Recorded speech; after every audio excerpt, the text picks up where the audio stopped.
Welcome to Unholy Inquiry, where each tale leads you deeper into a labyrinth of mystery waiting to be uncovered. This time, join us as we delve into Hercule Poirot and the secrets of Ravenhall Pier, a fan-crafted story that pays homage to the genius and sophistication of Agatha Christie's iconic detective, Hercule Poirot. We are thrilled to have you with us on this captivating journey. Share your thoughts, let us know where you're tuning in from, and if you spot any details we missed. Your feedback is invaluable. Together, let's continue to shape even more thrilling enigmas. Chapter 1. The Locked Door of Ravenhall. The blood-curdling shriek pierced the damp night air, slicing through the oppressive silence of Ravenhall like a knife through silk.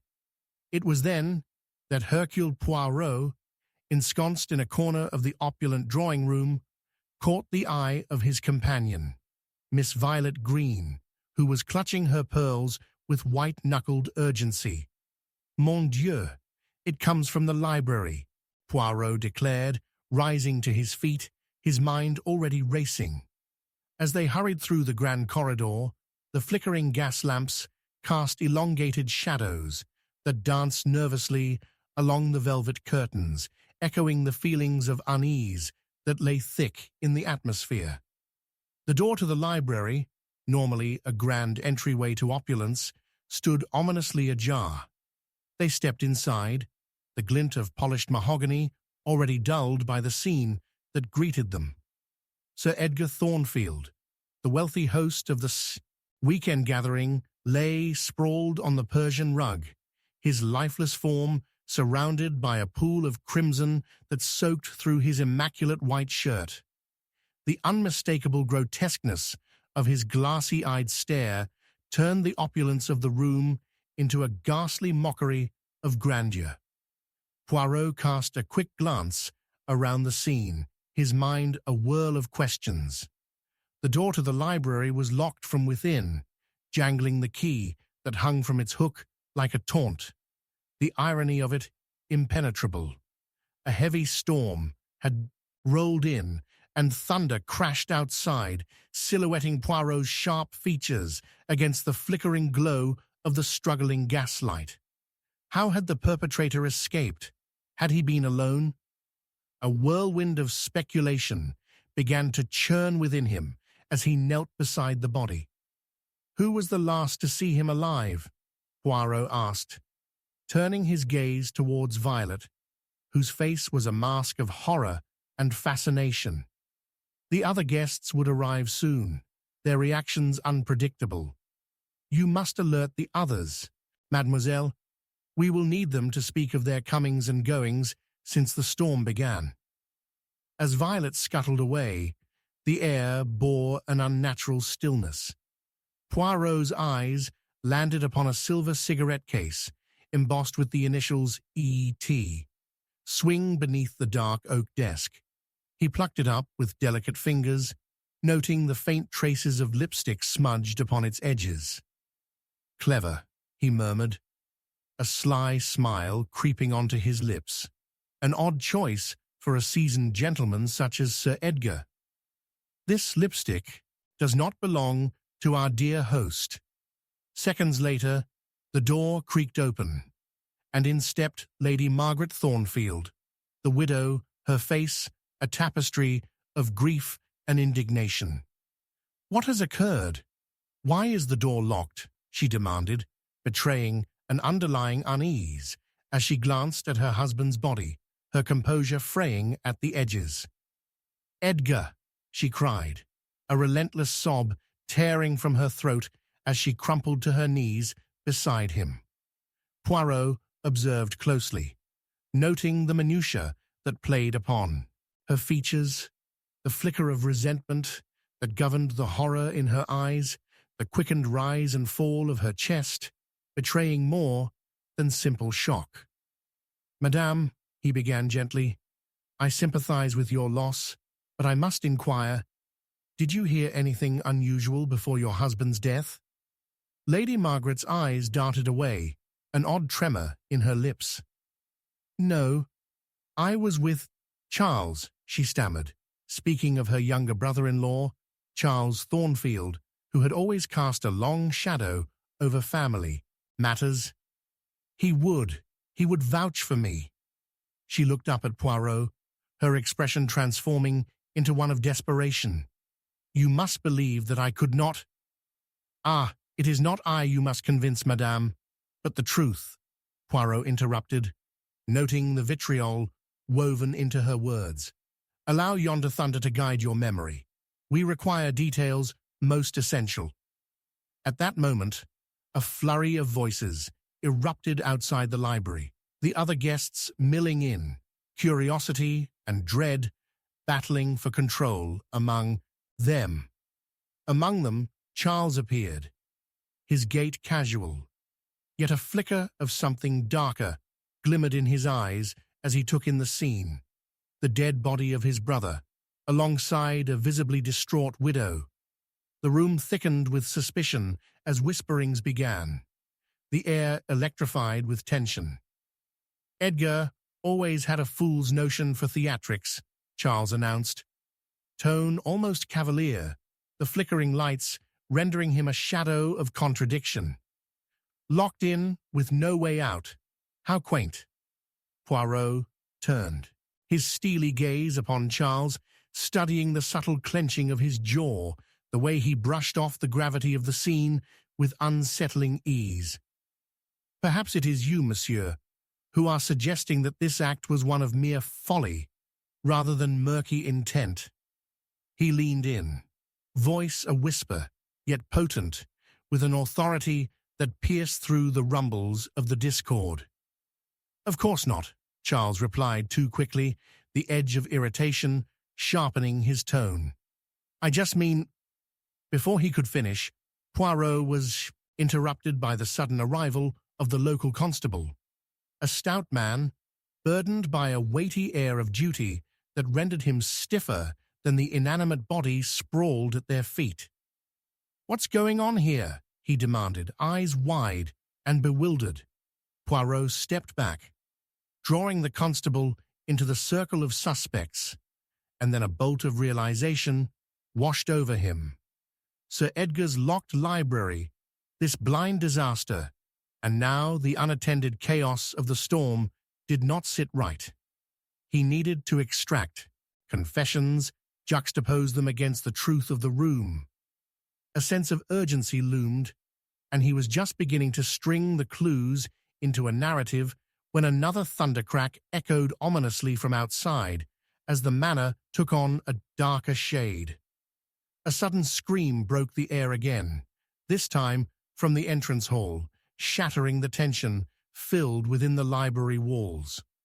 Poirot's heart raced, realization dawning on him. Something was amiss, and the threat extended beyond the locked door of the library. "The storm masks the cries of an even deeper malevolence," he murmured, retreating into his acute focus with renewed vigor. Before he could make a move, however, another figure dashed into the room, the messenger of chaos. It was Violet, her expression a canvas of white betrayal etched deep with panic as she gasped, "Another body has been found." The room spun on its axis, and Poirot felt the acute weight of dread settle within him. He locked eyes with Violet. Their investigation had just taken a perilous turn. The night was far from over, and Ravenhall's secrets were growing darker by the moment. Chapter 2. The Interrupted Conversation. The air erupted with a deafening crack of thunder, a sound so fierce it seemed to tear the very fabric of the night, and at that instant a piercing scream echoed through the dimly lit corridors of Ravenhall. Poirot's heart quickened. He sprang into action, his feet barely touching the floor as he dashed toward the sound, his eyes locked on the flickering gaslights that barely held darkness at bay. The entrance hall lay ahead, and as he crossed the threshold, he came upon a scene that sent ice coursing through his veins. A young maid, her eyes wide and brimming with terror, stood trembling near the foot of the grand staircase, her hand pressed against her mouth, as if seeking to stifle the horror that threatened to spill forth. "It's Lady Margaret. She's not moving," the maid stammered, her voice cracking under the weight of her fear. Poirot's instincts bristled, a flurry of thoughts colliding within him. Could the unfortunate widow have met yet another fate so soon after her husband? Before he could probe further, Lady Margaret's younger brother, Charles, appeared from the shadows of the staircase, his eyes alight with a mixture of alarm and something far more sinister. "What in the name of God is happening?" he demanded, striding forth, his casual demeanor shifting like the flicker of the gaslight. "Margaret, can you hear me?" He dropped to his knees at her side, an emblem of devoted concern, even as his expression betrayed an undercurrent of irritation, as if this disturbance interrupted something far more critical. Poirot moved closer, his sharp gaze taking in the details. The way Lady Margaret lay at an unnatural angle, one hand clawing at the plush carpet while the other hung limply in the ornate grip of the banister. Fear nestled in the depths of Poirot's chest as he studied her pale complexion, the faint sheen of perspiration on her brow, and the ragged rise and fall of her chest that left little doubt she was alive but gravely distressed. "Get her a glass of water," Charles barked at the quivering maid, his voice reverberating off the walls with an urgency that set Poirot's teeth on edge. The maid darted away, her skirts billowing like a fluttering flag of distress. "Mon Dieu, what is amiss?" Poirot's voice was soft but demanding, urging Charles to divert his focus from Margaret's state as the weight of the moment began to steep his thoughts. What has transpired that could provoke such a response? Charles's eyes narrowed, masking an array of conflicting emotions as he inhaled sharply. "We were speaking. Nothing more than a disagreement, I assure you, Poirot." The flash of anger in his tone indicated an attempt to guard the truth. "Margaret has never taken kindly to truths that shine too bright, nor to the secrets of her beloved husband." Poirot's mind raced. The storm outside raged on, wind howling as if echoing the tumult within the manor. "A disagreement, you say? And yet, here you both are, standing upon the edge of despair. Did she faint? Or is there something more at play?" "Enough of your theatrics, Poirot," Charles snapped. "I was merely trying to tell her that her emotional instability regarding Edgar's, the nature of his affections, was misplaced."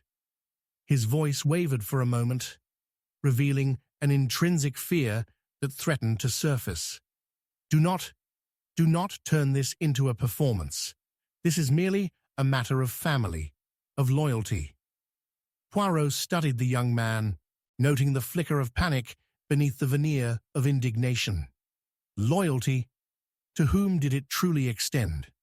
The atmosphere thickened, with unsaid words and hidden motives, and amidst the growing tumult, reality morphed into mere shadow. Yet loyalty thrives upon truth, n'est-ce pas? If the bond is tested, the roots may yield to roots that are more tangled. Charles bristled, his composure beginning to unravel beneath the probing gaze of Poirot. "Margaret never thought he would stray, that fool," he muttered bitterly, just enough for Poirot's ears, but wrapped in layers of deceit.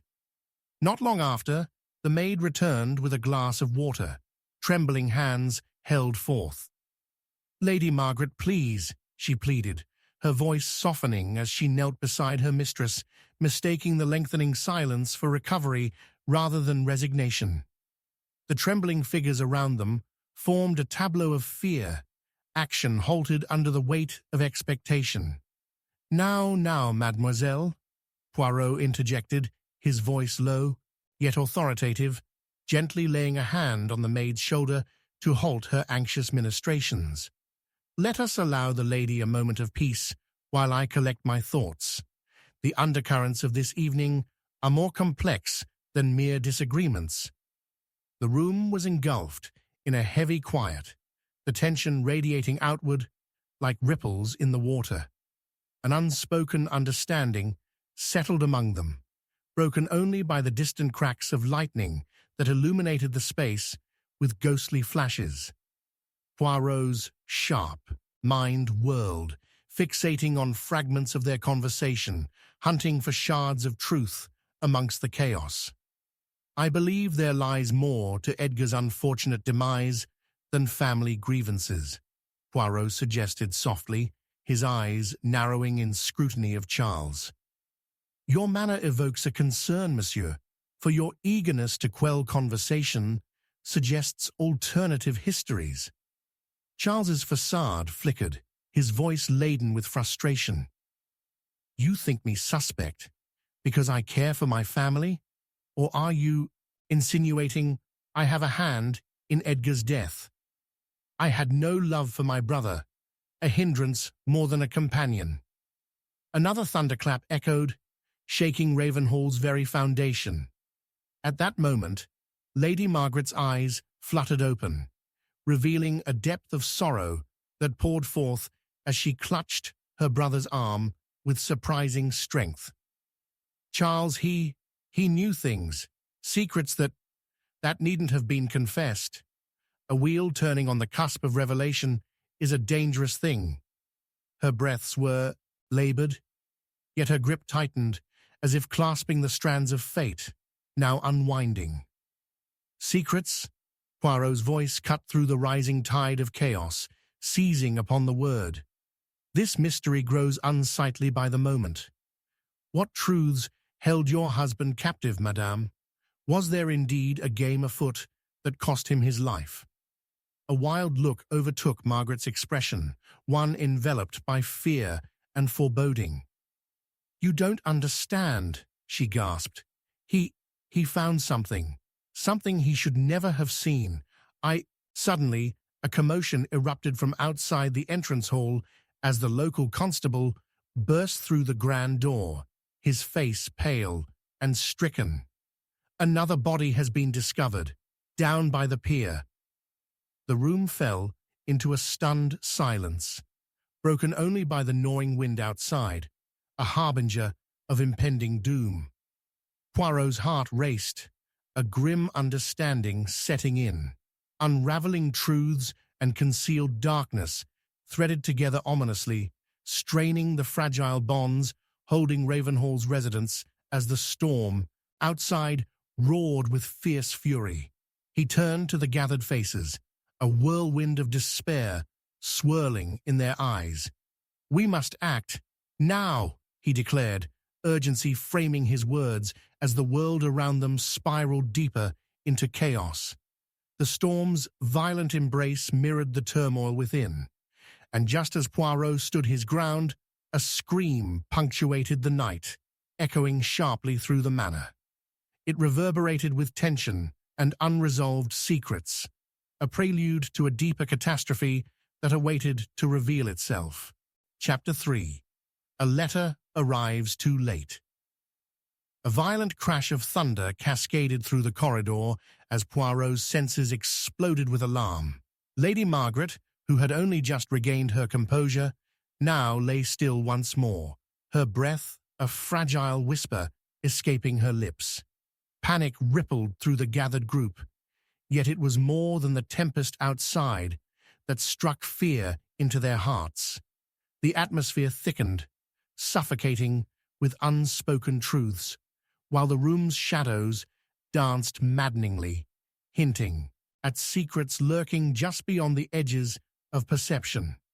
"Margaret!" Charles bellowed, his voice drenched in desperation, a cry that shattered the lingering aftershocks of the scream they had all heard moments ago. As the urgency escalated, a sudden, unexpected knock at the grand entrance reverberated through the manor, sharp and insistent, as if the very winds carried a message meant for none other than Poirot himself. He glanced at the restless faces, each one etched in a mixture of unease and suspicion, before his instincts urged him closer to the door. "Stay with her," he commanded softly yet firmly, motioning for the maid and Charles to remain vigilant, their eyes glued to the woman crumpled in fear. With deliberate steps, Poirot approached the entrance, shadows flickering through the amber light of the gas lamps as he pulled the heavy door open with a sharp creak. The gust of wind that met him was almost tangible, like a cloth of whispers unveiling an unpredictable night. There, coiled at his feet like a serpent opening its jaws, lay a letter, weather-beaten and drenched, edges curled under the storm's relentless assault. Eagerly, he crouched to retrieve it, the damp parchment radiating a sense of immediacy that pulled him closer as he broke the seal with the finesse of a surgeon. His fingertips brushed over ink in an elegant script, each letter imbued with a weight that spoke of past shadows. The note's contents sent a chill skimming up his spine, and Poirot's heart quickened. "Ah, what do we have here?" he murmured, mostly to himself, as his eyes danced across the words. It was addressed to Lady Margaret, the ink like droplets of darkness on the page. As he read, hints of a clandestine affair unraveled before him, suggestions of regret and seething betrayal intertwined within lines, crafted with both longing and dread. "I cannot hide my love for you any longer," it read, "but I cannot stay, for darkness converges and my existence hangs, tethered to secrets that may destroy us both." The unyielding gale picked up outside, thundering against the walls as if echoing the perilous emotions confined within the letter. "Constable!" he barked, turning abruptly on his heel, the gravity of the moment shifting within him. The suited figure of the constable stood a few steps back, peering into the strange scene with a mixture of confusion and awe. "What is it?" The breathless demand reached Poirot, who gestured for him to approach. "Read this," he instructed, pressing the sodden letter into the constable's hand, the urgency palpable. As the officer's eyes scanned the words, a flicker of realization danced across his countenance, awakening the suspicion that Poirot had nurtured since their first encounter. "This changes everything," Poirot murmured, mind racing, as he grasped the myriad implications. Who had written this love-laden letter? Was it solely from Margaret's lover, or was there more to the puzzle? But before they could dissect the new development, a frantic presence surged through the open doorway. Violet, breathless and wild-eyed, burst into the hall, her white dress clinging to her like an apparition birthed from the storm. "You must come quickly," she gasped, urgency palpable in her voice. "It's Charles. I heard him." Poirot's heart sank as he exchanged a fleeting glance with Charles, who appeared immobilized somewhere within the depths of the room, the handling of Lady Margaret still demanding his attention. He was speaking to someone, a woman, and it sounded as if she had just left the manor. Violet continued, her words falling like leaden weights around them. "It was outside. I couldn't see her face, but—" "Outside?" Poirot interjected sharply, forcing his cerebral faculties into overdrive. "What time? What were they saying?" "Just before I arrived. The wind howled. I couldn't hear everything, but there were words of anger, words of accusation." She trembled, her earlier conviction wavering, but Poirot seized upon the thread she had unwittingly woven. "Constable, gather the others. We must find out who Charles was communicating with. Immediately," Poirot ordered, readying himself to invigorate the men into action. The constable hastily nodded, rallying his senses and sliding into motion. But what does this mean? Violet's confusion lingered, eyes darting between Poirot and the lifeless form of Lady Margaret still cradled helplessly on the ground. Poirot's mind churned furiously, weaving details from the letter and Violet's revelation with the tense family dynamics laid bare in the fractured atmosphere. "It means, mademoiselle," he spoke, "that we may yet uncover the tangled path leading to Edgar's demise." He glanced back at the letter, tucked carefully into his palm. "And it means, dear Violet, that time is of the essence." With urgency echoing in his every word, he knew there were dangerous currents beneath the surface, currents that could pull at any moment. Moments later, as they swept toward the door, ready to summon those who lingered within the shadows, an insistent scream surged from the depths of the manor, wild and unbridled. Poirot gripped Violet's arm tightly, dread washing over him like a torrent. "What was that?" he demanded, heart pounding, as he bolted back into the entrance hall, charging toward the source of the primal cry. The narrative of the night seemed to unravel before him again, and he could feel the waters rising, ready to engulf them all, with a revelation about to plunge them into deeper chaos. The storm outside raged on, both in nature and in Ravenhall, and with every step he took, Poirot could sense the shadow of a far more sinister presence looming, creeping ever closer. Chapter 4. The Will That Was Never Signed. A violent crack of thunder resonated through the old timbers of Ravenhall, coinciding with a frantic pounding at the door that seemed desperate enough to shake loose the very stones of the manor.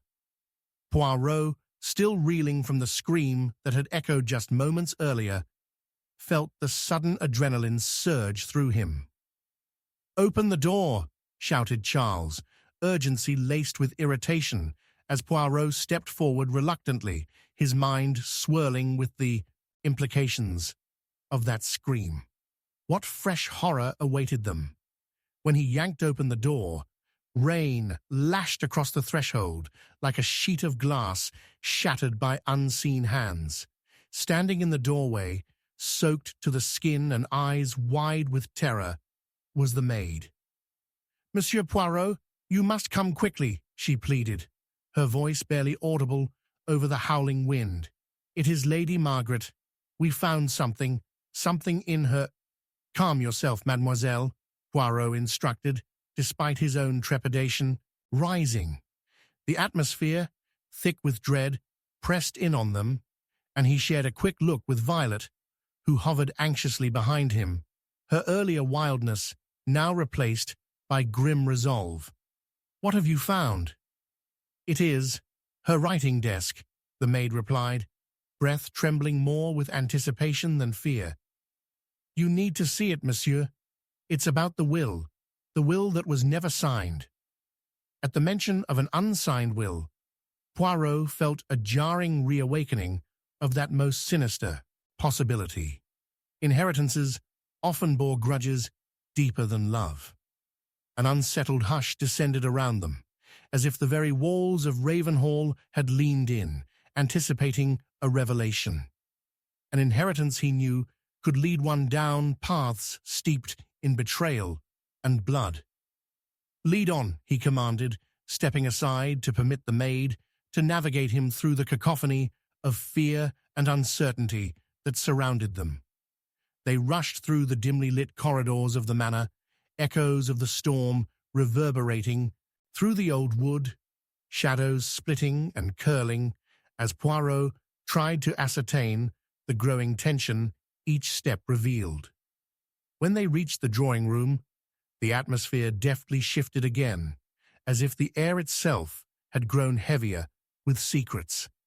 Lady Margaret was propped against her writing desk, her body pale, but her eyes were alive with a startling clarity. "You shouldn't have come back," she managed with a strained voice, her fingers bloodied from apparent efforts to excavate letters from beneath the chaos. The sight tugged at Poirot's heart, while simultaneously illuminating the intricacies of human frailty. "What are you hiding, madame?" Poirot inquired softly, coaxing her to share the turmoil that tore her apart. "Edgar," she murmured, shaking her head violently. "He was to inherit everything. I could not let that happen." Desperation painted each syllable, bringing forth the ghosts of family rivalries that had shaped her existence in this house of shadows.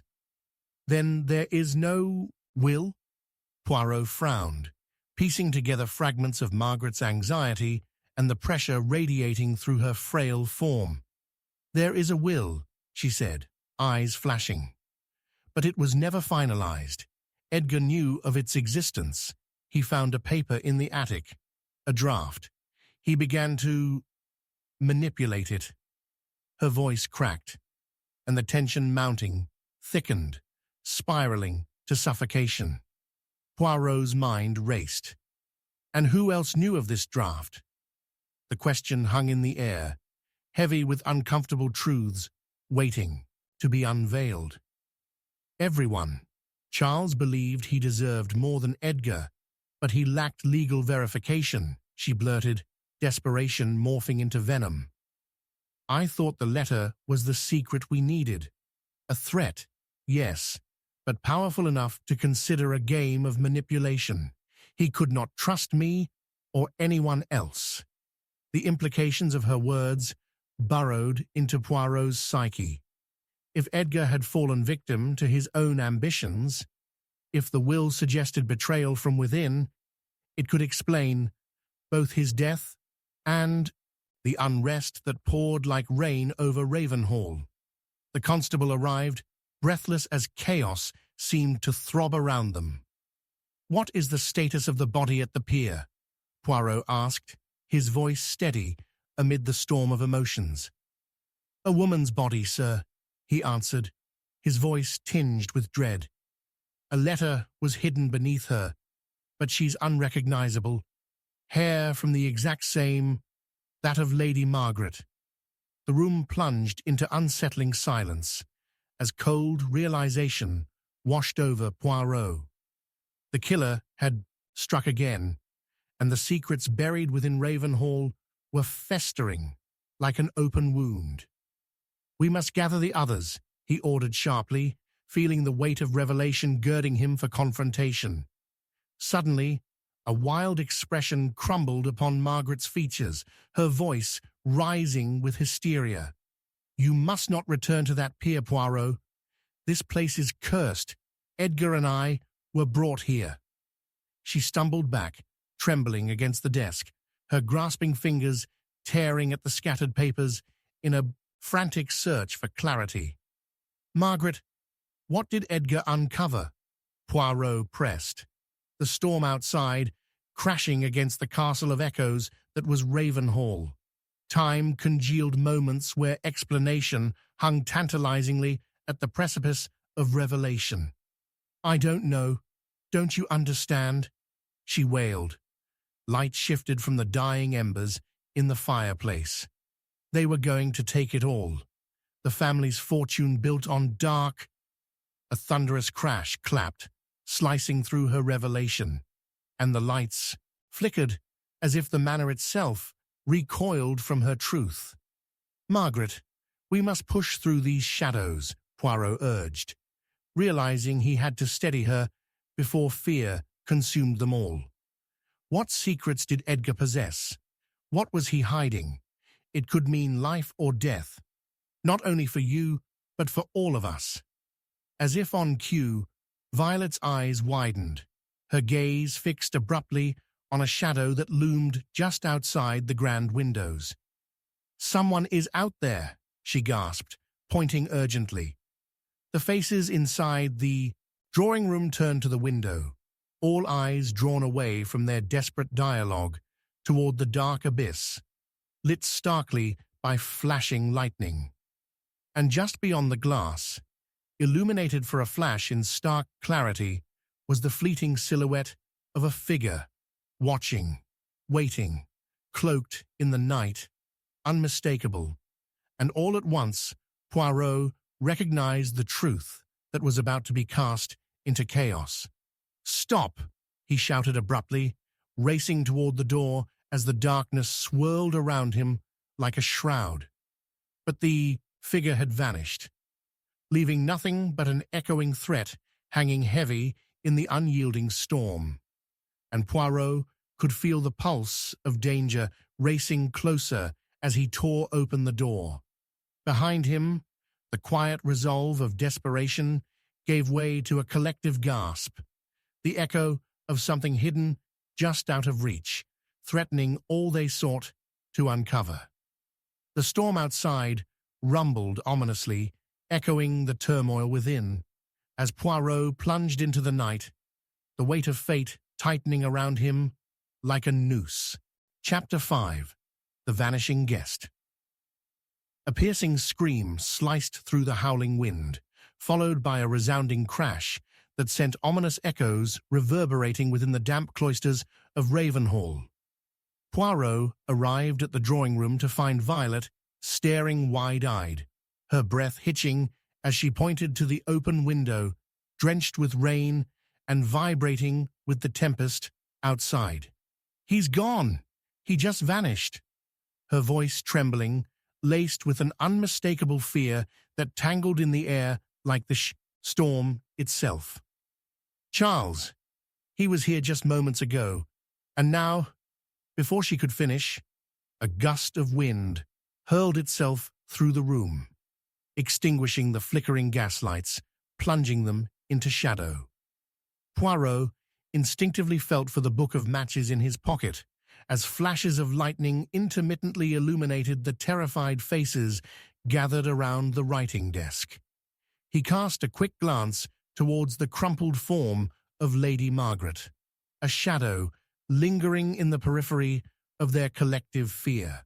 Her eyes were wide, and though her body was frail, she radiated a tension that hinted her mind churned like the chaos outside.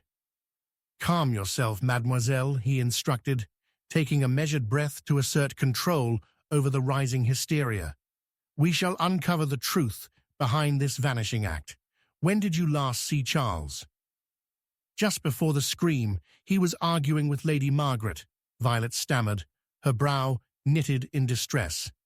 "I went to fetch the constable, and when I returned, he was here."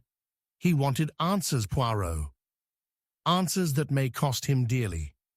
Poirot's eyes narrowed, the little grey cells igniting with grim cognition. "Margaret, what do you know of Charles's whereabouts?" Lady Margaret recoiled, her pallor more pronounced against the deepening shadows, and for a moment it appeared she might withdraw into a cocoon of fear. "All I know is he seemed agitated, a storm within him greater than the tempest outside," she replied, voice barely above a whisper. "He was searching for the draft of the will. He thought I was hiding it. Oh, but he was more concerned with Edgar's ambitions." Poirot felt a shudder run through him. The deeds of men often dwelt in darkness, and the swirling currents of Ravenhall threatened to absorb them all. "What was in that draft?" he pressed gently, coaxing out her demonstrations of fear. He believed it would secure his rightful place." Her voice cracked, heavy with the weight of secrets. "He intended to wrest control from Edgar, and..." The door flew open with a storm's fury, making all jump. Constable Adams entered, soaked to the bone, his brow lined with worry. "Charles is not in his room. The garden door is ajar." Poirot's heart raced as a puzzle piece clicked into place. The garden door meant an easy escape into the night. "We must search." He snapped back into action, glancing out into the tempestuous gloom through the shattered remnants of the drawing-room window. "If he has sought an escape, it may lead us to a deeper truth." The small group moved hastily, feet trailing along the dark corridors fraught with shadows, punctuated by the grim sound of thunder reverberating through the aged stones of the manor. They flitted from room to room, voices clashing against the storm, layering uncertainty with a palpable tension. It was evident to Poirot that no one was truly safe within these cold, clammy walls that seemed alive with spite and sorrow. Emerging into the garden, the rain lashed against their faces like icy daggers, reducing visibility to a mere silhouette under the frail, pulsing light of the moon, peeking through ragged clouds. "Where is he?" Adams muttered, scanning the dark corners that hunched with anticipation. Poirot's instincts were relentless. As he grasped a fragment of evidence, the remnants of footprints in the mud leading towards the west, into tangled underbrush. "I see traces," Poirot exclaimed, kneeling at the edge of a muddy path. 3, no, 4 pairs, one leading astray. He followed the prints with intent, but there was something more pressing, clawing at the edges of his consciousness, the underlying tension in the group, the fear blossoming beneath their facade. "We must split up. Adams, you search further along the estate's boundary. Ladies, keep close to this space." The constable acquiesced, detaching from their circle, the shadows increasingly enveloping his form as he vanished into the dark.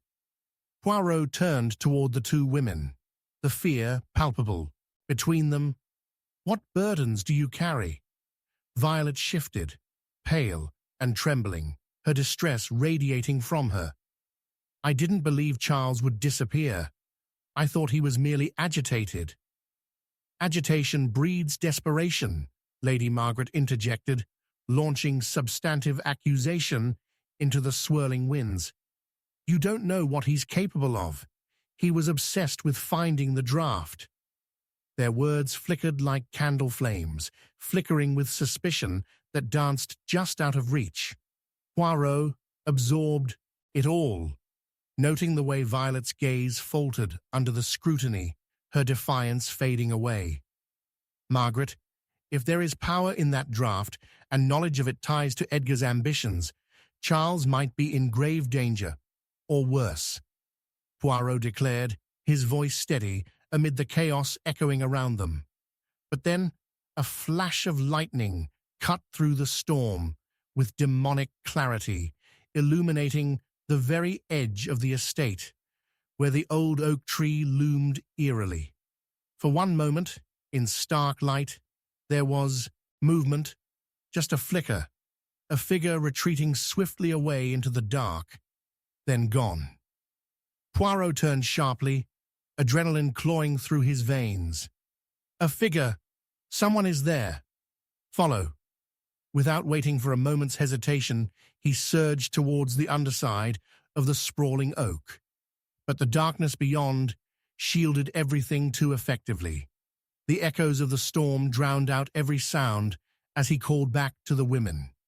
"Stay together. We must not let fear divide us." Yet, as silence reigned once, more and uncertainty constricted at their ankles, a chilling realization unfurled itself before Poirot's mind like the branches of the oak. They were not merely chasing a missing man, but perhaps a misdirection, a game more dangerous than anyone had anticipated. Just as the wind screamed above them, a blood-curdling scream resonated from within Ravenhall's depths. "Margaret! Violet!" Poirot shouted, rushing back, but the cries taunted him through sheets of rain, and as he turned, creeping dread seized him. The women had vanished. Desperation coursed through his body as shadows merged and darkened before him, racing towards the manor's looming darkness, for he understood only too well that in a house calcified with secrets, a vanishing guest could mean one terrible fate awaited. Chapter 6. Shadows in the Library. A chilling gasp cut through the suffocating darkness of Ravenhall, followed immediately by a sickening thud that echoed in the intimate gloom, as if the walls themselves were recoiling from the horror. Poirot's heart raced as he advanced cautiously toward the library, the flickering flame of a lone candle casting elongated shadows that twisted and morphed like predatory specters upon the walls. He had nearly reached the massive oak door when a low moan reverberated from within, a cry tinged with despair that sent ripples of dread coursing through him. "Eureka!" he murmured sarcastically to himself, pushing through the heavy door. The scent of aged books, damp wood, and something else entirely, something metallic, slammed against his senses as he halted, taking in the scene laid bare before him. The grand library, once a sanctuary of knowledge and tranquility, now resembled a battlefield. Papers were scattered like fallen soldiers, and the ornate bookshelf had been disarranged, a few volumes tipped precariously as though something had unearthed secrets long buried within their pages. A figure lay sprawled on the Persian rug. Lady Margaret, her once composed form, now a picture of distress. She clutched a book to her breast, but her eyes were wide and unfocused, staring at the ceiling as if trying to read the stars through the carved wooden beams. "Poirot," she gasped, her voice a thread of sound. I found it." He knew. He was on to them. "Who, mademoiselle?" "Who knew?" Poirot urged, kneeling beside her as the candlelight illuminated the sheen of sweat upon her brow, contrasting starkly with her pallor. She was trembling, and through her half-closed eyes he saw the flickering of a maelstrom of fear and insight. "Edgar, I think he meant to betray us all," she murmured breathlessly, pressing the book closer to her chest. "The journal. He spoke of it often. There are truths, Poirot, hidden truths about Ravenhall's legacy." Before Poirot could respond, a sound rattled through the stillness, the unmistakable creak of a door being pushed open. Straining his ears, he discerned the faint shuffle of shoes against the wooden floor. The shadows danced as the light from the library flickered, and the figure of Constable Adams materialized in the doorway, water glistening on his rain-soaked uniform. Panic gave way to urgency as he hesitated, his gaze darting around the room, finally landing on Margaret. "She's alive!" exclaimed relief and fear resting within him as he crossed the threshold, but horror alighting in his eyes as he noticed the state of disarray. "What happened here?" "Charles!" Lady Margaret cried out suddenly, her anxiety surging to life. "He was here. He was searching for something deadly."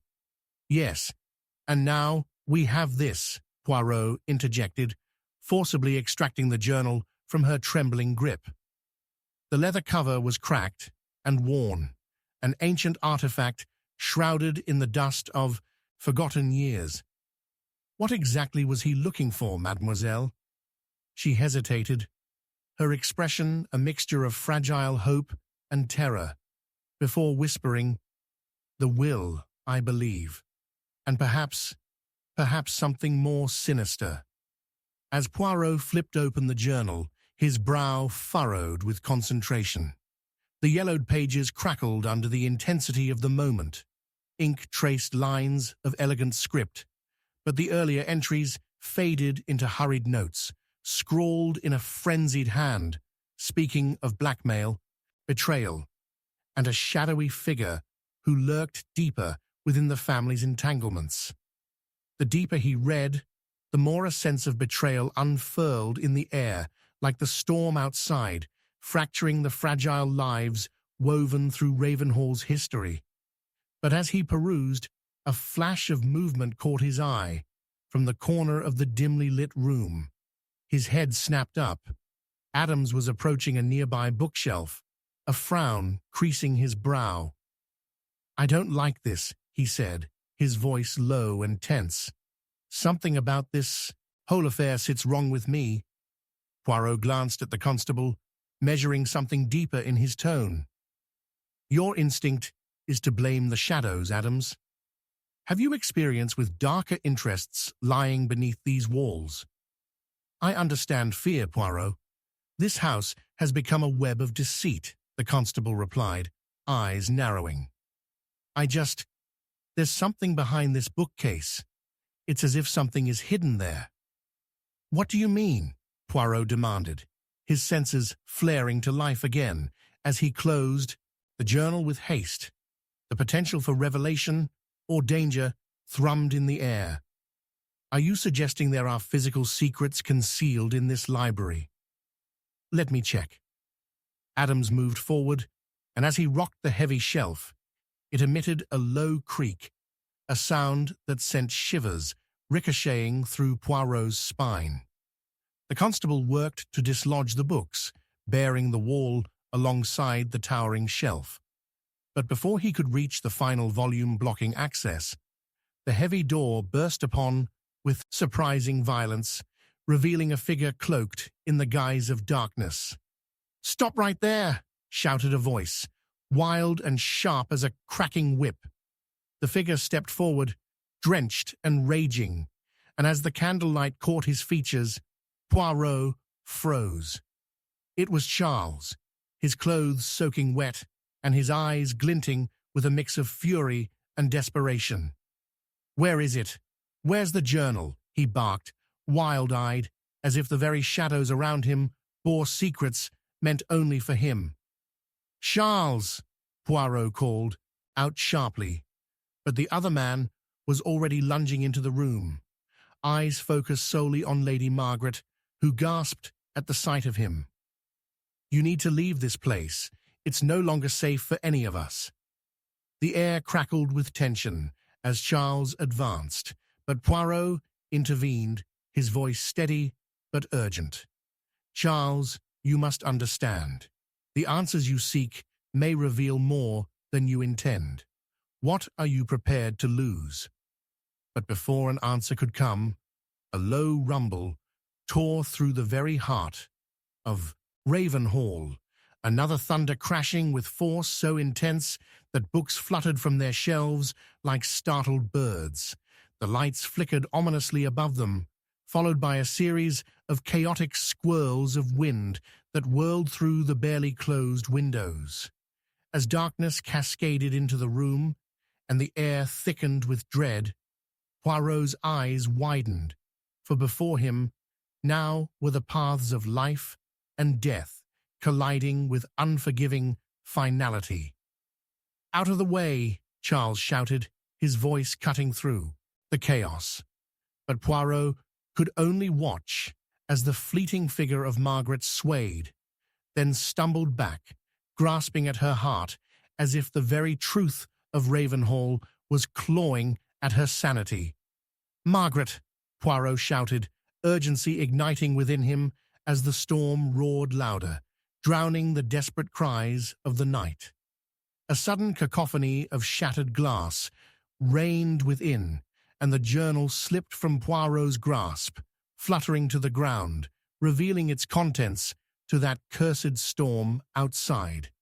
"No, stop!" he yelled, but it was too late. The swirling shadows inside Ravenhall threatened to consume them all, spiraling into unfathomable depths. And in that harrowing breath of chaos, as Lady Margaret screamed and Charles lunged toward her, Poirot realized the hunt was not merely for the hidden truths of the past, but for survival against the dark shadows that sought to obliterate them completely. As thunder roared again like a beast unleashed, a scream echoed from Ravenhall, but it was not Margaret's. It was something or someone much worse. Chapter 7. A Whisper from the Dead. A blood-curdling scream shattered the tempest of the night, reverberating through the walls of Ravenhall, a sinister echo in the cacophony of thunder and furious wind. Poirot staggered back, his heart pounding as a chill skittered down his spine. The sound was not merely an indication of fear, but a desperate plea that clawed at the shadows, urging him into action. "Charles! Margaret!" he shouted, urgency driving his voice, But the tempest drowned his words, the howling winds weaving a tapestry of dismay. He pushed through the chaos, the flickering candlelight casting ghostly figures upon the walls as his mind turned swiftly, passing through the fear, the family ties unraveling before him. He could feel the air grow thick with secrets, the atmosphere of Ravenhall suffocating under the weight of past betrayals. Just as he reached the threshold of the library, a second scream rang out, this one sharper, a sound of horror that coalesced with the wind and echoed from deeper within the estate. Poirot's senses sharpened. His instincts screamed for him to rush forward, to chase the cries that hinted at impending doom. He burst into the library, his eyes scanning the disarray, a desperate tableau of broken chairs and overturned books that scattered across the polished floor. "Lady Margaret," he called with fervor, but silence answered him, the storm now a soft backdrop to a more sinister, unfolding mystery. His eyes locked on to Constable Adams, whose expression was a mix of confusion and dread. "What now?" the constable murmured, inching toward the nearby bookshelf again, a hesitance hanging in the air. "The journal, Adams," Poirot emphasized, the urgency of the moment slamming into him like another bolt of lightning.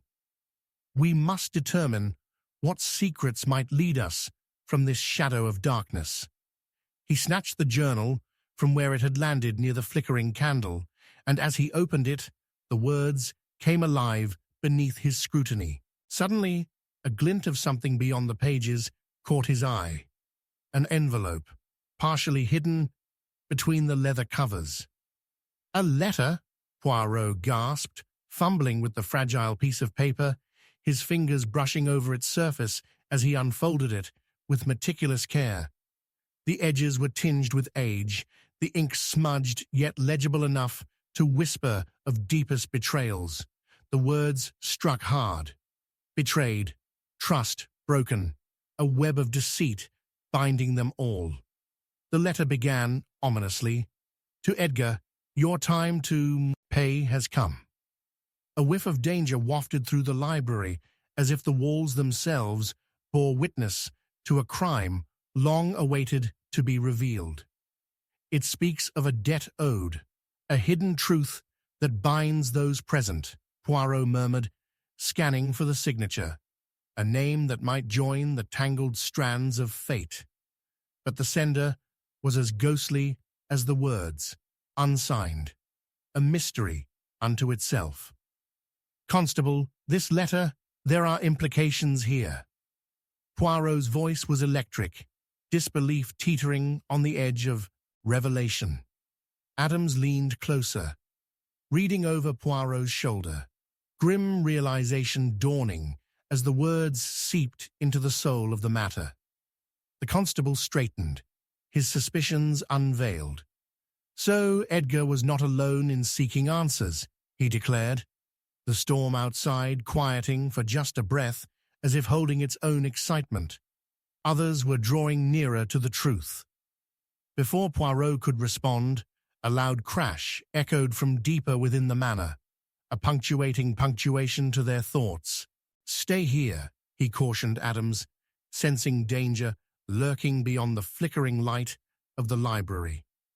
Torn between agitation and curiosity, Poirot quietly made his way toward the source of the disturbance. As he crossed the threshold, his mind raced with the unveiled treachery, each guest entwined in this wretched plot, the whispers of the dead growing ever more audible. He found himself in a corridor dimly lit, shadows flickering, driving his footsteps further along a path, lined with echoes of the past. The air hung thick with an unsettling tension, and he paused, listening intently. Another sound, barely a whisper, someone rummaging through a chest, or perhaps attempting to hide. "Who is there?" Poirot called out, his voice plunging into the silence, but his heart cautioned him. Fear had drawn the unknown closer, an invisible hand, reaching for his throat. No answer came, merely the rustle of paper and a low murmur, an anxious reply trapped beneath layers of apprehension. Poirot's instincts urged him forward, but dread clawed at his resolve, threatening to pull him into the depths of Ravenhall's dark history. Following the sound, he turned sharply into a small drawing room, its details lost to dusk's embrace. Crouched near a desk, illuminated by the last flickering ashes of a gas lamp, stood Charles, his face contorted in desperation and anger as he rifled through loose papers scattered atop the furniture. "Charles!" Poirot exclaimed, stepping closer, but the man jumped, and in his shock, he seized a document, clutching it to his chest as if it bore the weight of his own soul. "What are you doing?" Poirot pressed, the tension brimming over as he sensed the danger in that exchange. "I am searching for the truth," Charles spat, the tremor in his voice pure madness. "It's all connected, the journal, the envelope, this house. They've all conspired against us, against me." His eyes darted wildly, both a hunted man and a predator fueled by madness. In that instant, Poirot observed a flicker of understanding in Charles's gaze, a spark that spoke of desperation, and yet something darker. They all knew, Poirot. The betrayal runs deeper than one man. They promised me freedom, only to bind me, he raged, swiping a hand across the desk and sending papers spiraling into the air like leaves caught in a storm. They are all involved, everyone in Ravenhall. As the document fluttered free, it fell to the floor, sliding to Poirot's feet. With a prompting urgency, he stooped to retrieve it, and as his eyes scanned the elegant script, a woman's hand, he felt a disquieting chill slither down his back, for there among the confessions was a clear threat, sharp as broken glass. "You leave me no choice." Before he could respond, a movement from behind. The drawing-room door swung open violently, revealing Lady Margaret, pale as death, her eyes wide and frantic. "Poirot," she gasped, her voice tinged with horror. "The truth. It cannot remain hidden." At that very moment, the lamp flickered one last time, plunging the room into darkness just as a final, thunderous clap rumbled through the manor, rattling the very bones of Ravenhall. In that enveloping void, a scream erupted from somewhere within the walls, echoing through the manor like a possessed beast. Only this scream belonged to a familiar voice, a damning portent of doom that halted Poirot's breath.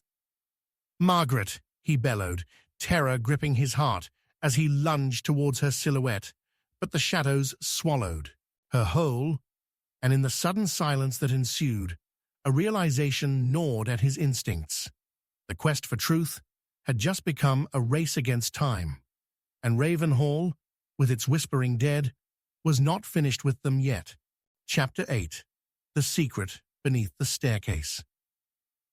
A shattering crash cut through the darkened silence of Ravenhall, a sound so horrific it shattered the very foundations of fear, sending a tremor rippling through Poirot's body as the echo reverberated like a death knell. In that instant, all previous mysteries faded, eclipsed by the urgent call of the unknown. Poirot whirled, his senses alight. The horrific sound reverberated again, unmistakably coming from the grand staircase that loomed ominously in the dim light, its presence both regal and foreboding, like a sentry guarding the secrets of the past. "Charles!" he shouted, his voice slicing through the backdrop of impending doom. But the man was already sprinting towards the staircase, driven by a primal instinct to confront whatever horrors lay beyond. The gaslight flickered, illuminating the jagged reflections of broken glass scattered underfoot, remnants of the chaos that had erupted just moments before. The storm outside had not subsided. It raged on, roaring against the very walls of their sanctuary, as if Ravenhall itself were alive, resentfully guarding its clandestine truths. Charles stopped abruptly, his breath ragged. Dread painted his features as he reached the bottom of the staircase. "There's something down there," he gasped, his usual bravado unraveling like the pages of the journal that had slipped through Poirot's fingers earlier. Something terrible. Poirot's mind churned, piecing together a collage of fears, suspicions, and dark intentions. "The past clings to this place, mon ami," he said, his voice intent yet steady as he approached the staircase. He could almost feel the weight of history pressing down upon him, urging him to uncover what lay hidden beneath the polished wood. We mustn't shy away from the truths that linger at the darkened corners of Ravenhall. With the storm raging outside, casting tremors through the walls, Poirot and Charles shifted the aged rug that adorned the landing, revealing a catch in the wooden floorboards. Poirot knelt, his hands delicately brushing over the well-worn surface. It was time to confront the shadows, and with a deft motion, he undid the latch, sending a soft creak through their very marrow. A rush of stale air burst forth from the opening, tousling their hair and carrying with it the musty scent of time long forgotten. "It leads down," Poirot said, an almost feverish gleam in his eye, "into the depths of what has been concealed. We must descend." With a prodding shove, Charles grasped the opening wider and peered down into the darkness, his face paled further by fear. "I can't go down there alone. The screams, and whatever that noise was, it's as if they're calling to us." Poirot grasped Charles's shoulder, steadying him. "We are not alone, mon ami. The shadows harbor neither allies nor monsters. They house the unvoiced truths. Come." And together they slipped into the murky void below, the allure of secrecy drawing them further into Ravenhall's murky embrace. They descended one agonizing step at a time. The air thickened, the scent of damp stone wrapping around them like a shroud. Each breath felt laborious, as if they were inhaling whispers of a long-forgotten anguish. At the bottom, the sway of a dim light emanated from a solitary lantern, illuminating crumbling walls lined with dusty boxes and cobwebs that draped every surface like the grey hands of despair. "Stay close," Poirot whispered, his gaze roving over every corner, noting the items sprawled across the floor, papers, remnants of lives left behind. Flickering shadows cast disorienting shapes in the lantern light, and among them glinted something sharp, something potentially useful. As Poirot stepped cautiously toward it, a dagger made of tarnished silver caught his eye, resting atop a pile of scattered manuscripts. A chilling thought struck him. It was no mere artifact of the past. This belonged to one of them, perhaps. Its bloodied history was woven into the tape of Ravenhall itself. He picked it up, turning it slowly in his hands, the reflections dancing wildly as he contemplated its implications. "Listen, Poirot," Charles's voice trembled, pulling the detective from his reverie. "We shouldn't be down here. It's like entering a crypt full of secrets." Anxiety drenched his tone, his eyes darting around as if the very walls were closing in on them. "What if we find something we shouldn't?" But Poirot, his vision sharper, addressed a loose pile of papers and landed upon a fragile letter tucked away beneath. "A name! Edgar!" he exclaimed, his pulse quickening as he deciphered the slanted script, a frantic scrawl that bore the weight of desperation. The contents hinted at a debt, a promise that had yet to be fulfilled. This letter, it speaks of desperation. Desperation, Charles echoed, peering over Poirot's shoulder. More like despair. Do you not see? This is more than mere words. These are the torment of lives entangled in shadows. Precisely, Poirot asserted, placing the letter into his coat pocket. But just then, a footfall echoed from the top of the staircase. Poirot's heart raced as he stared upwards, the fear that had been gnawing at him cresting like the tide. Someone, or something, was ascending the steps, a presence that felt far too heavy for the weight of certainty. "Who goes there?" he demanded into the dark, every instinct honing in on the encroaching figure.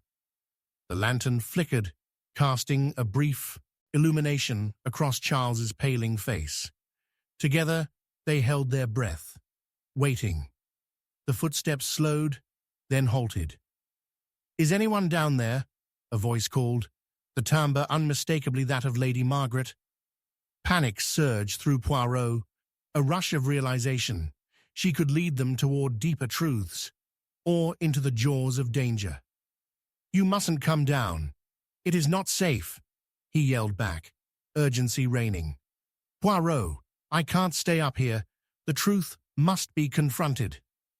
Before he could respond, another thunderous crash shook the very foundation of Ravenhall, echoing through the cellar with an underlying menace that promised catastrophe.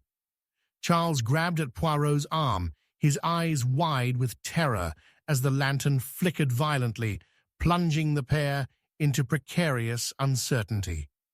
In that precarious void of darkness, a shadow glided across the edge of perception, the promise of revelation and the threat of doom. And as Poirot prepared to confront the encroaching figure, the very ground lurched beneath them, revealing a hidden trap, one that threatened to ensnare them both as the truth clawed at their feet, desperate to remain buried deep within the heart of Ravenhall. Chapter 9. The Final Trap. A sharp crack reverberated through the dining room, a gunshot ricocheting off the polished wood and shattered the thin veneer of civility among the gathered guests. Poirot's heart raced, his impeccable instincts snapping to attention, as all heads turned toward the door from which the sound originated. Lady Margaret, poised at the entrance, stood ghostly pale, her trembling fingers hovering over the mangled remains of a delicate china vase. "It's gone," she croaked, eyes wide with terror. "It's all gone." "Margaret." Poirot stepped toward her, noting the flickering gaslight that cast erratic shadows across her face. "What do you mean? What is gone?" Her voice cracked with the weight of despair. "The gun is missing. I swear it was right here on the table, where we concealed the truth." Gasps filled the room. Poirot barely registered whom their suspicious gazes fell upon. He was already calculating the implications of her words, the very ambiance thick with dread. His sharp mind clicked through possibilities, alibis, and motivations, weaving intricately between half-cocked explanations that bordered on insanity. "And the sound we heard," he pressed. Just before it shattered, I heard a shot," she whispered, backing away into the room as if retreating from an invisible menace. "And I thought it was your voice calling out. Oh, Poirot, I... Her lips trembled as fear gripped her, revealing a fracture within her composure. A murmur threaded through the other guests, confusion mingled with suspicion as Charles shot daggers at Margaret. "You must have misplaced it, Lady Margaret," he scoffed, though uncertainty laced his tone. "Or more likely, you intended to omit its very existence in a gambit to distract us." "Enough!" Poirot's voice cut through the rising tension like a knife, commanding silence. "This moment is crucial. Do we all not wish to be certain, once and for all, of our standings in this tangled mess, straightened, eyes glistening with intensity, and gestured for all to sit once more, invoking the aura of decorum amid chaos. We shall revisit our alibis, piece together our motivations in the presence of this grave discovery. The guests took their seats again, unease threading the fabric of their conversation. Poirot's gaze flicked to each individual present.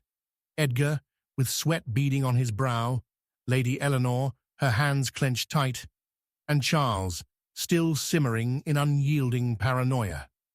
It was a tapestry of secrets and half-truths woven together by the threads of deceit. "Edgar," Poirot began, "you arrived at the manor before dinner. What time did you say you entered the premises?" Well," the man swallowed hard. "It must have been around 5. There were still guests milling about." "Did you see anyone in the drawing room?" Poirot's piercing gaze locked onto Edgar. "No one was there, save for the housekeeper," he replied hesitantly. A flicker of doubt clouded Poirot's expression. "Ah, the housekeeper, who, as I understand, had been dismissed earlier due to perceived incompetence." He let the words hang heavily in the air, eyes narrowing on Charles. "Did you by chance speak to her at that time, Charles?" "You know I wouldn't waste my breath," Charles erupted, his frustration bubbling over into fury. "Incompetence is rife in Ravenhall, yet here we sit, fumigating its stench." Poirot stepped closer, fingers intertwined, drawing strength from the tense atmosphere. "And what did you say, dear Lady Margaret? Do enlighten us. Did you not leave the dining room when we began this exquisite feast?" "A simple errand to retrieve extra cutlery," Margaret fired back, but her voice wavered, and she was unable to meet his steady gaze for long. "Surely you can't think I had anything to do with this treachery." Poirot noticed the way she interlaced her fingers, a gesture that betrayed her struggle to maintain control. Her dark eyes darted, searching for any tangible ally, or perhaps an exit. "We are all entangled within this web," he stated, "and we shall uncover who amongst us spins the truest lies." "Enough of this charade," Charles cried suddenly, slapping the table. "Why am I being scrutinized? You aim your perfect reasoning all too eagerly at someone else, while pointing fingers in every direction. Perhaps we should look at Edgar. He has behaved suspiciously all evening." "Suspicious?" Edgar gasped, reeling back in his chair as if stung. "It is you, Charles, who seems intent on leading us astray. Have you not questioned why your alibi crumbles under scrutiny?" Poirot could feel the growing tension unfurling like a sinister blossom, the air thickening with unspoken threat. "Ah, but may I remind everyone," Poirot interjected sharply, "the sudden loss of a weapon, now a declared fact, invokes deeper motives. Each accusation thrust forth adds chaos rather than clarity." As he spoke, Poirot sensed a presence watching them from the corner of his vision. It was Lady Eleanor, unusually quiet, her fingers tapping anxiously against the fabric of her dress. "We all have things to hide, Poirot," she murmured, her tone measured yet heavy with uncertain significance. "It is just that some weaknesses are more grave than blunders." Poirot seized upon that flicker of insight, looking deeper into her veiled recognition. "Ah, weakness. What are we hiding here, Eleanor? Is it something you've been concealing concerning our dear Lady Margaret?" "You wouldn't understand," she spat suddenly, emotion bubbling suddenly to the surface. "She doesn't. She could never." A ripple of surprise passed through the group, suspicion suddenly realigning itself toward Eleanor. Poirot, however, remained steadfast. "Yet we must remember, my friends, secrets thrive in darkness, much like shadows amid the flicker of gaslight. The depth of his insight cast a net of confusion over the room. "Stop," Margaret cried suddenly, her voice cracking. "I cannot stand by and have my character besmirched. If you think I am to blame—" Lightning flashed outside, illuminating the room for an electrifying moment. The flickering gaslight revealing a fleeting whisper of tension in her eyes. Guilt, fear, anger. Poirot felt it then, the pulse of their collective betrayal. With a sudden move, Poirot stood tall, palm pressed flat on the dining table. This evening's atmosphere breeds but one potential: confront the unambiguity of truths eluding us. I propose we draw straight lines to define our fates. Define our fates? Charles scoffed, rage igniting within him once more. Fates built of lies and deceit? Speak plainly, Poirot. Before the detective could respond, a sharp noise, high-pitched, echoed through the corridor leading to the dining room, the unmistakable sound of shattering glass. Silence descended like a shroud as all eyes fixed on the broken shards spilling onto the floor. Poirot spun, heart racing, dread coiling within him. What was that? An expression of dread swept over Lady Margaret, her face paling as she whispered, "The picture frames." It was there, the portrait of the family. Something has happened.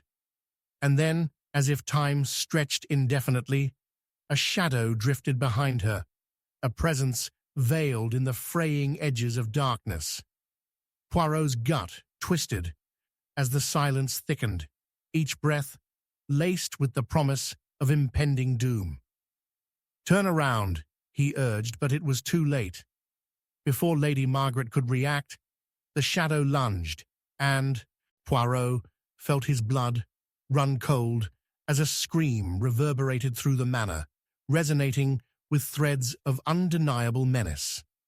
As the lights flickered violently, sparking uncertainty and chaos, Poirot realized they were no longer merely unraveling a mystery. They were standing at the precipice of danger, teetering on the cusp of horror about to be unleashed. Chapter 10. Poisoned Words and Bitter Lies. A piercing scream shattered the thick atmosphere of unease, reverberating through the dining room and freezing the air like a charged bolt of lightning.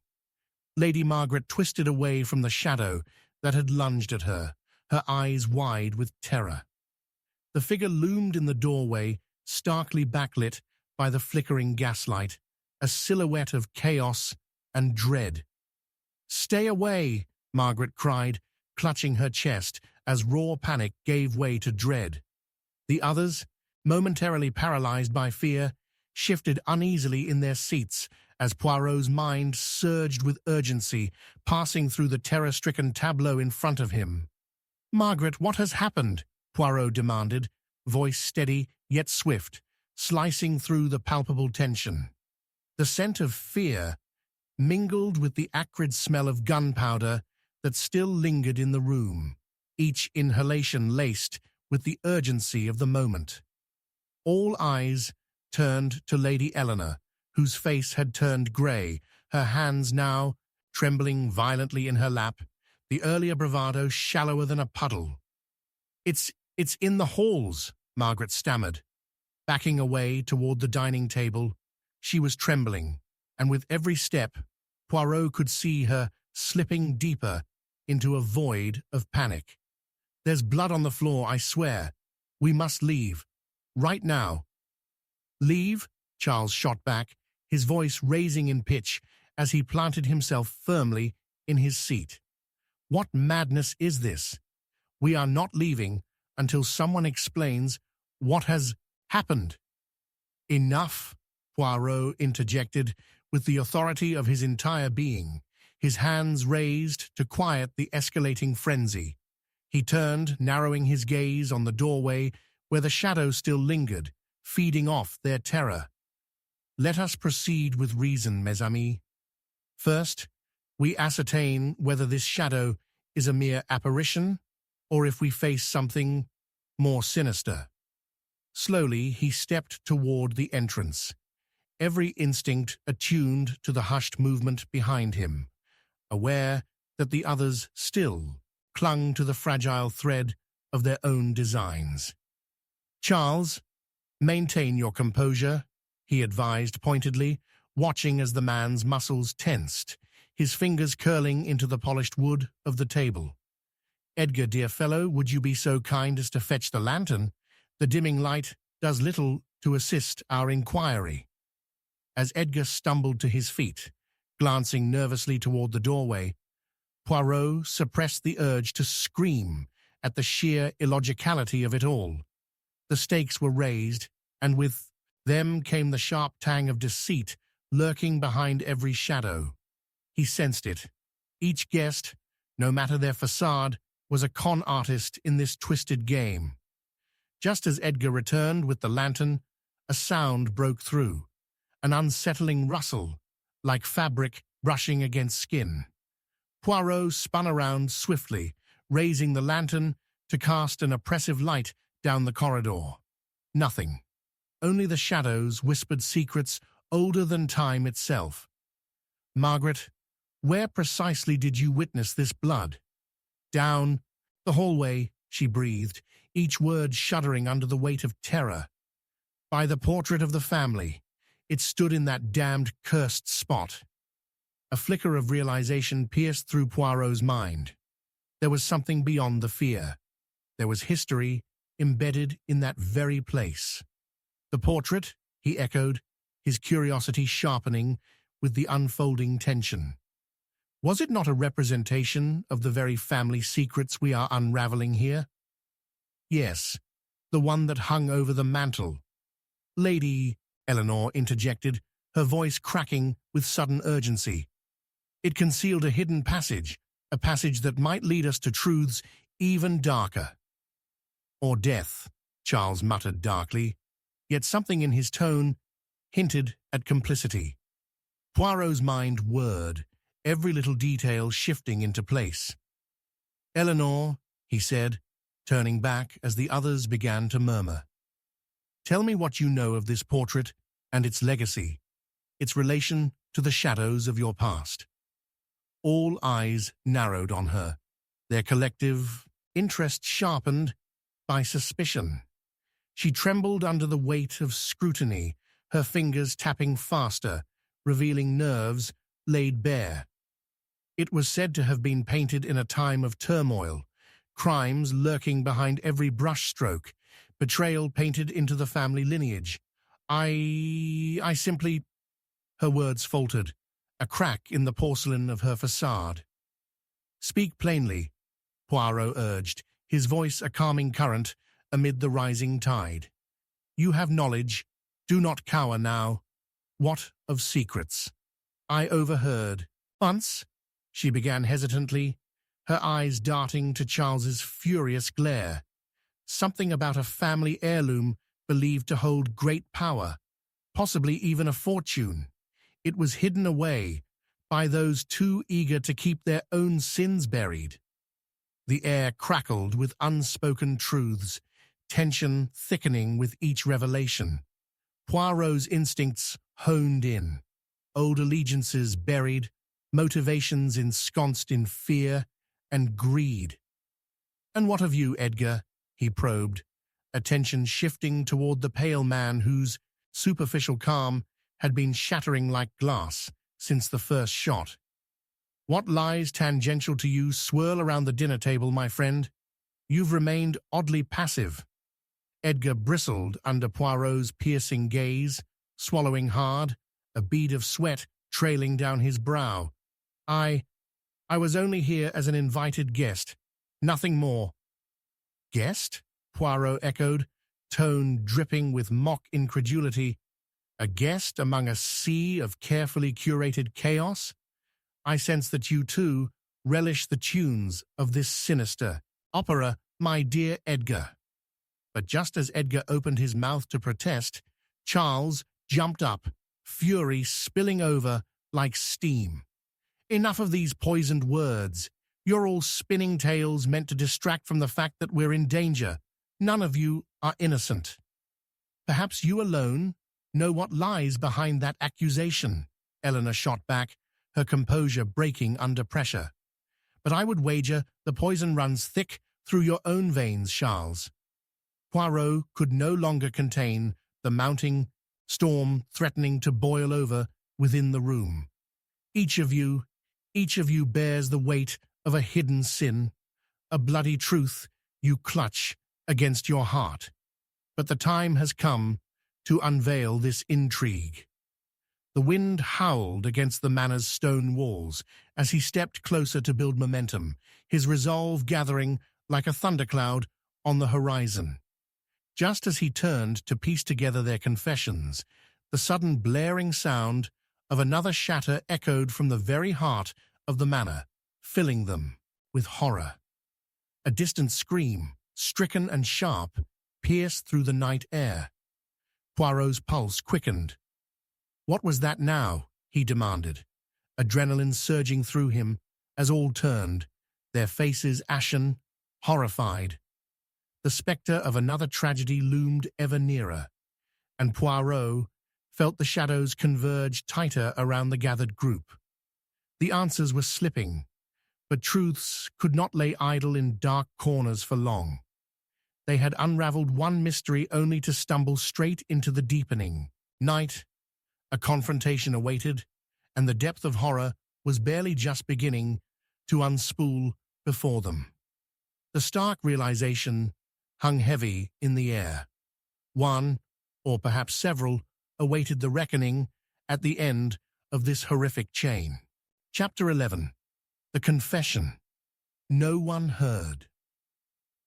The thunder cracked like a gunshot, drowning the anguished screams echoing through the manor, as a chilling discovery froze Poirot's blood. A body sprawled at the foot of the staircase, half hidden in the shadows, crimson pooling beneath it like the essence of life itself spilling into darkness. "Mon Dieu!" he gasped, the lantern slipping through his fingers and crashing to the floor, its light extinguished in an instant, leaving only the flickering gaslight to illuminate the gruesome tableau. The exquisite craftsmanship of the manor spun horror into reality. The rich mahogany banister gleamed ominously, slick with unfiltered dread. Behind him, gasps of disbelief formed a cacophony of rising panic, and Poirot felt the suffocating weight of their collective terror pressing in. "Margaret, stay back!" Charles shouted, his voice quaking with fear and outrage as he pushed past Poirot, eyes wild and desperate in the dim light.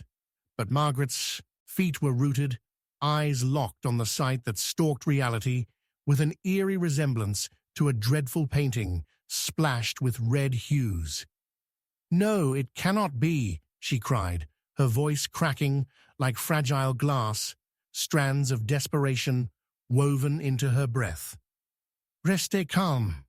Take a breath, mes amis," Poirot commanded, his voice cutting through the tension that enveloped the room. Every pulse in his body thundered, a calculated chaos, urging him forward. He stepped over the threshold into the shadow-draped corridor, where a figure lay still, the mouth twisted in silence, while shadows clung greedily to flesh robbed of life. "Who is it?" he demanded, each syllable reverberating with urgency. Lady Eleanor clutched the edge of the table for support, her composure fracturing into shards.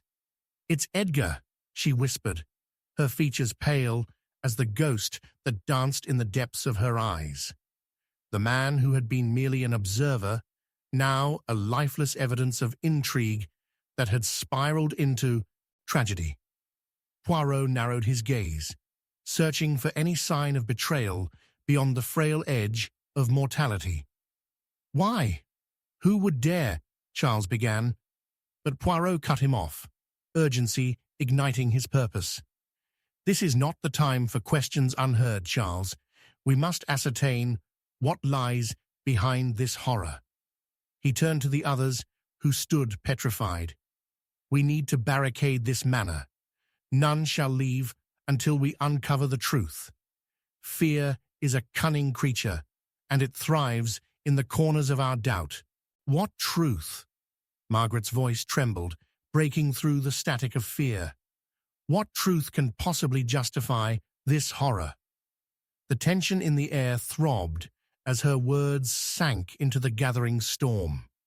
Poirot's eyes danced across the faces illuminated by flickering light, searching for the flicker of guilt, the widening of pupils, signs of secrets clawing to escape beneath skin.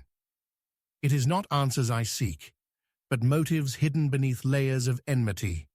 Each of you is ensnared in a web of secrecy, thickening still with every moment." "Why should we trust you?" Charles hissed, venom hanging from every syllable like a poison apple, eyes sparkling with suspicion.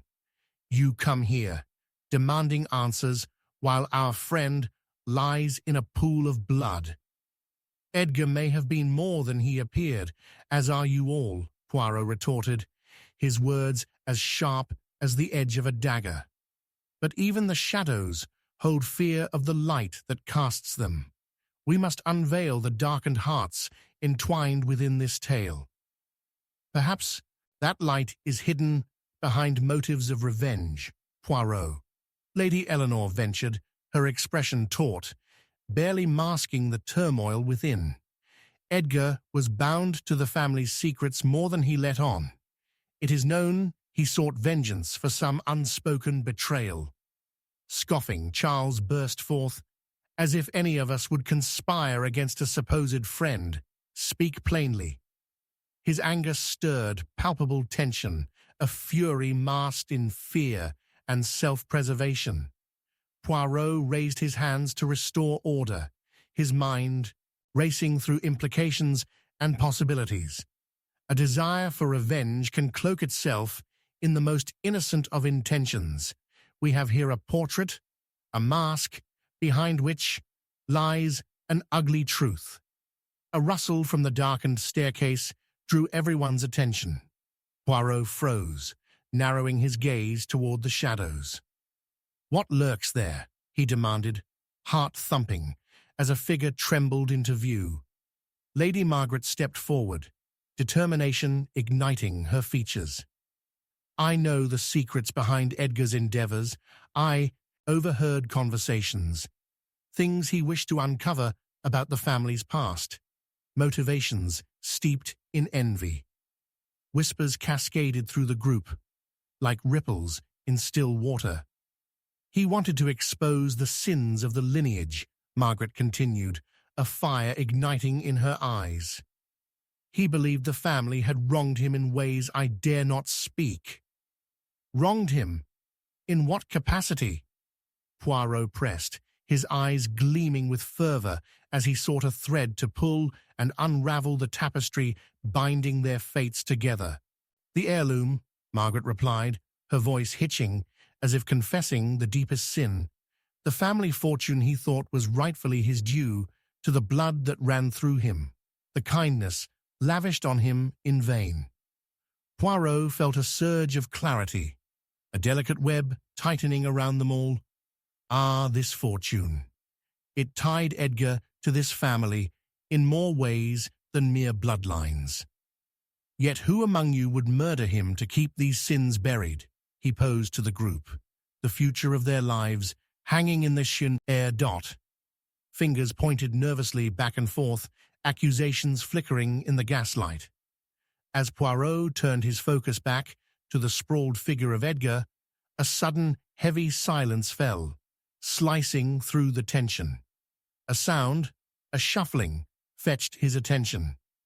A letter lay partially tucked in Edgar's hand, almost swallowed by the shadows, gleaming faintly as if alive. The air chilled as Poirot lunged forward instinctively, his pulse quickening. "What is this?" he murmured, pulling the note free, a pulse of dread, radiating from its mysterious presence, unseen until now. Peering at the faint handwriting, his mind racing to piece together motives. Before he could decipher its meaning, another crash erupted, drawing everyone's gaze as a new figure stumbled into the room, breathless and wild-eyed. "Poirot, you must listen. They're coming for us," the newcomer shouted, spilling secrets bound in blood and fear. And in that moment, the chilling realization settled over him like a shroud.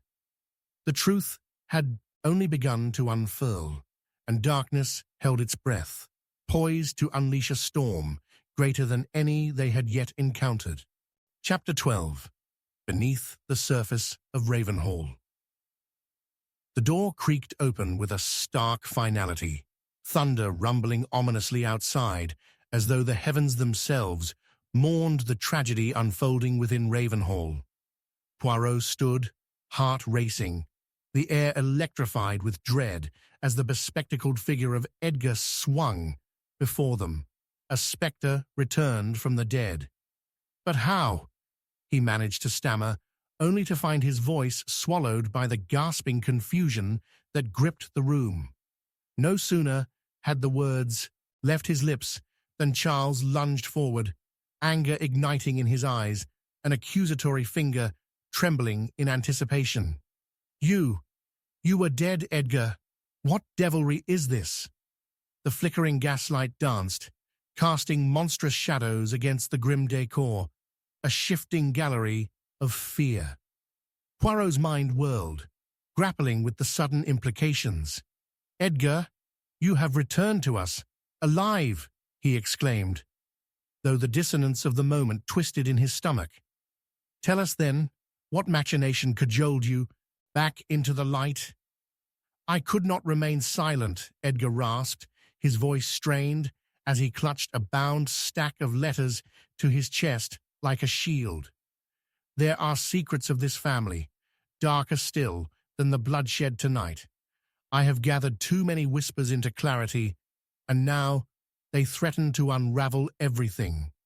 An uneasy murmur rippled through the group, each looking to the other as if grappling for solace or culpability. "Hear me." Edgar's voice pierced the air, desperation warring, with the residue of unseen dread. "It was never about the heirloom. It is about control, about the legacy hidden within these very walls."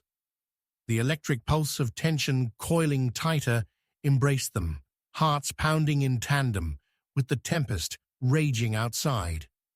Pointedly, Poirot studied Edgar's pale visage, searching for fissures among his claims. "You insinuate that this family had missed shadows lurking, yet you once patronized them as a mere guest. Why now are you the arbiter of their truths?" A grimace flitted across Edgar's features, sweat beading at his temple, akin to a man grappling with an insurmountable fear. "Because I am tied to these secrets in ways you cannot imagine. Their sins are as much mine as the blood that flows through my veins." A struggle surged among the gathered, Margaret's voice cutting through the fray, emboldened by Edgar's admission. "Then you are suggesting Edgar has rights here, rights to the darkness. But who has truly orchestrated this? Who wields the blade behind that stained glass?" Her eyes darted from face to face, revealing a fractured resolve, barely held together by fragile illusions. "Does it not bother you, Margaret?" Poirot interjected, allowing a calculated calm to weave through his tone, "that within your words these accusations lay just the weight of envy? You speak of rights and sin, yet conceal the ferocity with which you would seek your own vengeance." She recoiled slightly, flinching beneath Poirot's astute gaze, but then her resolve returned, drawing strength from the shadows she combated. "There is no envy behind my seeking the truth. I merely wish to dispel the weight of malevolence that clings to this family like a curse." A flicker of insight flicked across Poirot's mind, but before he could indulge in it, a thundering crash echoed from afar within the manor, shaking the very foundations of Ravenhall. Another tumult followed. Footsteps raced against the cold stone. Someone was desperately trying to enter. Who is it? Charles's eyes darted towards the din, confusion and fear mingling on his features. "Fear not," Poirot assured, his voice threading through the thickening fog of panic.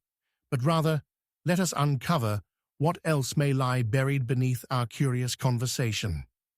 Silence blanketed their gathered faces, and Poirot's observation festered and grew like an encroaching storm. As he peered closer to Edgar, the grotesque and frantic glare of realization swept across Edgar's face. "I have a letter," he exclaimed, brandishing a rather plain envelope, one that seemed unremarkable but held the weight of fate like a bound tome. "There is a name within these walls that connects us all. The truth behind the family's fracture runs inexplicably deep." "Reveal it," Charles cried, shaking with tension that resonated from his fingers to his very soul. I will," Edgar stammered, tearing the envelope opens with violent ferocity, but his eyes darted back toward the door. "We cannot discuss it here. We are not safe." That moment snapped taut with urgency. They felt presence creeping up like a thief in the night. At that instant, the door burst open with a splintering crack, revealing a figure cloaked in shadow, both menace and desperation, coiling from their presence. "I implore you, there's no time. You are all in danger, danger far beyond your imaginations." "What do you know?" Poirot demanded, stepping forward, the weight of unspoken truths brimming at the edges of his resolve. The figure hesitated, but then slowly stepped into the feeble glow of gaslight, revealing a pale face, trembling with urgency.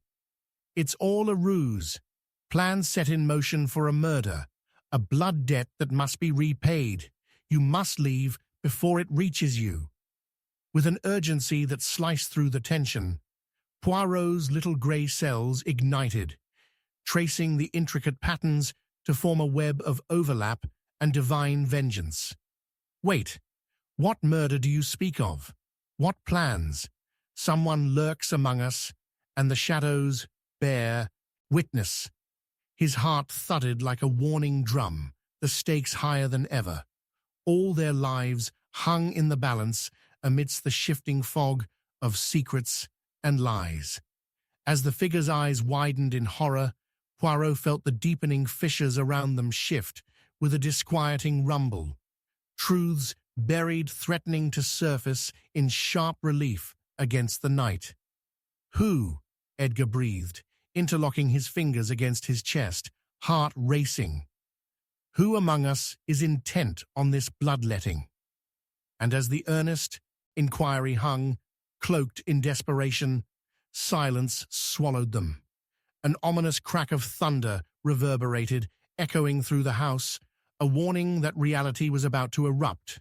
Riddles unraveling, darkness rushing forth like a tide threatening to consume all. Through the tension, a whisper fell from the newcomer's pale lips, a name, an anchoring truth that could shatter the prepared facades, and Poirot felt the room turn cold, the shadow of epiphany sweeping in. Just as the name escaped the stranger's lips, the lights flickered violently, plunging them back into darkness, setting the stage for the unthinkable.